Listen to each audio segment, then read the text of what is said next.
Hi guys, Pasay Bowler here. We are on the third game for this Wednesday, July 28, 2021. This game would be between Phoenix Fuel Masters, kalaban nila Meralco Boats. Okay? Bago natin pag-usapan yung predictions and yung mga thoughts ko dito, I'm just inviting everyone, yung mga hindi pa nakaka-subscribe dyan, Pasay Bowler YouTube channel natin, pakiclick yung subscribe button sa baba, pati na rin yung bell logo para automatic pagka may bago tayong video, may marireceive na kayong notification. Okay, again, this is Phoenix Fuel Masters going up against Meralco Bolts. This will be at 6 o'clock p.m. ng Wednesday, July 28. Sino to? Meralco Belts, Meralco Bolts, sorry, Meralco Bolts, their record is at 2 wins and 1 loss. Samantalang yung Phoenix naman with 1 win and 2 losses. Ang pinagkaiba nito, yung Meralco galing talo. Diba? Tinalo sila ng rain or shine with that 13 point loss. Tapos tong Phoenix naman, galing naman sila sa panalo. Tinalo naman nila yung Alaska with that 8 point win. Okay, so momentum ang pag-uusapan, obviously momentum is with Phoenix, especially with Vic Manuel. Grabe, siya yung kumatay sa Alaska nun. Diba? Ka-message ko yan, sabi ko, galing mo naman press, pero diniinan mo eh. Diba? Ang lakas ni Vic Manuel doon sa laban na yun, grabe. Tapos yung again Meralco Bolts sa talo naman sila against Rain or Shine with that 13 point loss. Okay, now kung titingnan naman natin yung mga numbers, kung titingnan natin yung stats, yung mga iba dyan, yung iba sa atin medyo mahilig sa numbers, no? O sa stats. Kung titingnan talaga natin, halos lahat lalamang ang Meralco. Okay? They're averaging 83 points a game. Ang Phoenix naman, they're averaging 84. So doon, lumamang ang Phoenix sa scoring. 1 point. Although 1 point lang naman. But if you take a look at yung the rest of the numbers, majority, Meralco na. For example, for the 3-point shooting, 33% ang Meralco, yung Phoenix naman only at 26%.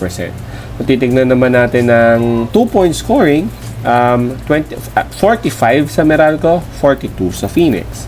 Sa free throws, lumang ng konti ang Meralco with 68, 67 ng Phoenix. Kung rebounds, malaking difference. 16 ang Meralco, 12 lamang sa Phoenix. Kaya siguro may lumamang na lang dito ang Meralco pa, well, halos pareho, 4.3 sa Meralco, 4.6 sa Phoenix sa blocks, diba? So sa assist lamang din Meralco. So kung titignan nyo talaga, Meralco was actually doing better. And I guess that's the reason as to why Meralco is actually having a better record. Yun nga lang talaga, momentum-wise, I would have to give it to Phoenix kasi galing silang panalo. Ngayon, kung titignan naman natin yung spread, ang spread is minus 3.5.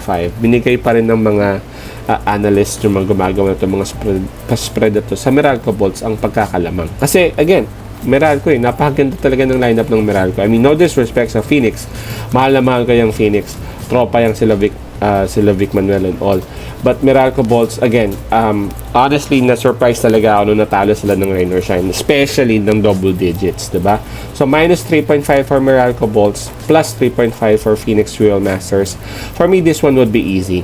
I would be going with Meralco Bolts. I'm not saying it will be an easy win for Meralco Bolts, but hindi na ako masyado mag-iisip pa dito. It will be Meralco Bolts because Meralco Bolts is a very good team right now.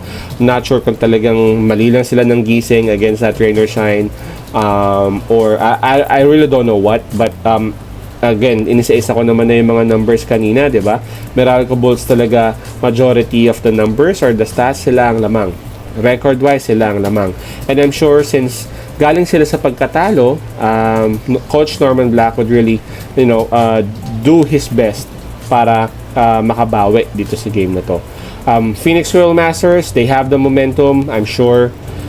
Yun nga lang, di ko rin sure kung lalaro si Matthew Wright. If you guys remember, hindi naglaro si Matthew Wright, kaya talagang medyo nasabihan din doon si Vic na take over ka muna, and he did so. Pero kung wala na naman si Matthew Wright yan, man, that will be very hard for Phoenix, really, especially Meralco Bolts ang kalaban. Tingnan na lang natin, I really don't know kung lalaro si Matthew Wright or what. Pero my pick on this one would be Meralco Bolts minus 3.5. Again, my pick on this last game would be Meralco Bolts minus 3.5. Ingat po parate, hindi pa rin natigil yung ulan, maya-maya biglang umuulan pa rin. Stay at home, stay dry, stay safe. Peace out, Pasay love, and God bless.